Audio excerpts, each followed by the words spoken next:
आप देख रहे हैं अल्फा डिफेंस हिंदी में आपका स्वागत है। आज के इस वीडियो में हम लोग बात करेंगे भारत की अपनी रॉकेट फोर्स के बारे में। आप सभी को याद होगा कुछ समय पहले जब जनरल बिपिन रावत मीडिया से बात कर रहे थे तो उन्होंने बताया था कि आने वाले समय में भारत अपनी एक रॉकेट फोर्स बनाने वाला है। लेकिन इस इंटरैक्शन के दौरान इस रॉकेट फोर्स को लेकर बहुत ज्यादा डिटेल पब्लिक डोमेन में नहीं आई थी। वहीं दूसरी ओर DRDO का हैप्पी दिवाली सीजन 3 शुरू हो चुका है और आप सभी ने ऑब्जर्व किया होगा कि पिछले कुछ समय से DRDO की तरफ से बहुत सारे मिसाइल सिस्टम्स के टेस्ट किए गए हैं। 7 दिसंबर को वर्टिकल अस्त्रा का एक सक्सेसफुल टेस्ट किया गया था। 8 दिसंबर को एयर लॉन्च ब्रह्मोस का टेस्ट किया गया था। 11 को एक्सटेंडेड रेंज पिनाका और सेंट मिसाइल का टेस्ट किया गया था। 13 को स्मार्ट का और 18 को अग्नि प्राइम का टेस्ट किया गया था। वहीं पिछले 2 दिनों से लगातार प्रलय मिसाइल के 2 टेस्ट किए गए हैं। उनमें से 3 कंपोनेंट भारत की आने वाली रॉकेट फोर्स में जाएंगे।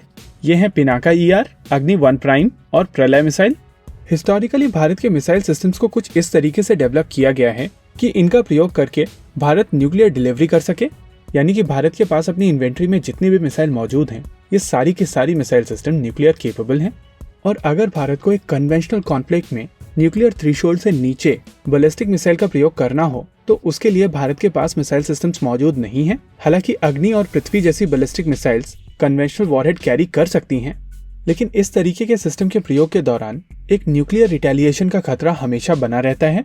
और इसी चीज को देखते हुए एक conventional strike capability rocket force के रूप में भारत अक्वायर करने की कोशिश कर रहा है। रॉकेट फोर्स में जाने वाली ballistic missiles quick reaction ballistic missiles होनी चाहिए, जहां पृथ्वी मिसाइल्स लिक्विड फ्यूल होने के कारण क्विक रिएक्शन नहीं है। इनको लॉन्च करने से पहले एक अच्छे खासे प्रिपरेशन पीरियड की आवश्यकता होती है।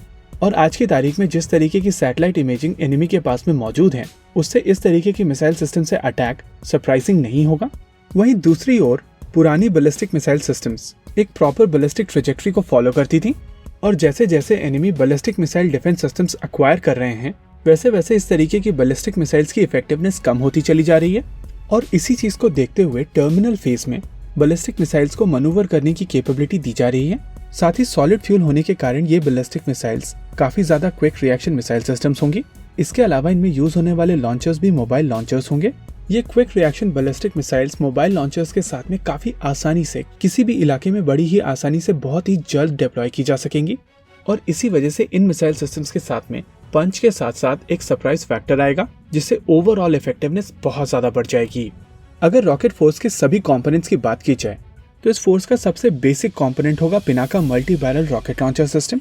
इस समय पिनाका के कई वेरिएंट बनाए जा रहे हैं और जब ये सारे सिस्टम पूरी तरीके से डेवलप होकर भारतीय सेना के बेड़े में शामिल कर लिए जाएंगे तो ये 40 किलोमीटर से लेकर 90 किलोमीटर तक की स्पेक्ट्रम को कवर करेंगे।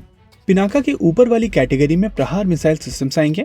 ये single stage solid rocket motor वाली मिसाइल सिस्टम्स 150 किलोमीटर की दूरी तक अपने टारगेट को नष्ट करने में सक्षम होगी। साथ ही एक ही लॉन्चर में 6 ऐसी बैलिस्टिक मिसाइल्स कैरी की जा सकेंगी।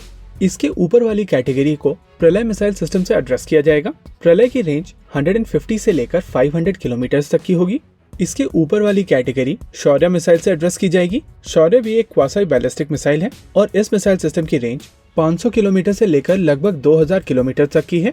और इसके ऊपर की कैटेगरी अग्नि प्राइम मिसाइल सिस्टम से एड्रेस की जाएगी।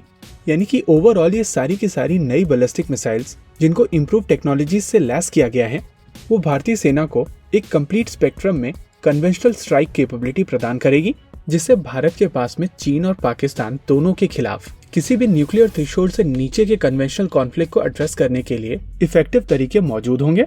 इसी के साथ आज के इस वीडियो में रखते हैं केवल इतना ही। वीडियो को अंत तक देखने के लिए धन्यवाद। देखते रहिए अल्फा डिफेंस। जय हिंद।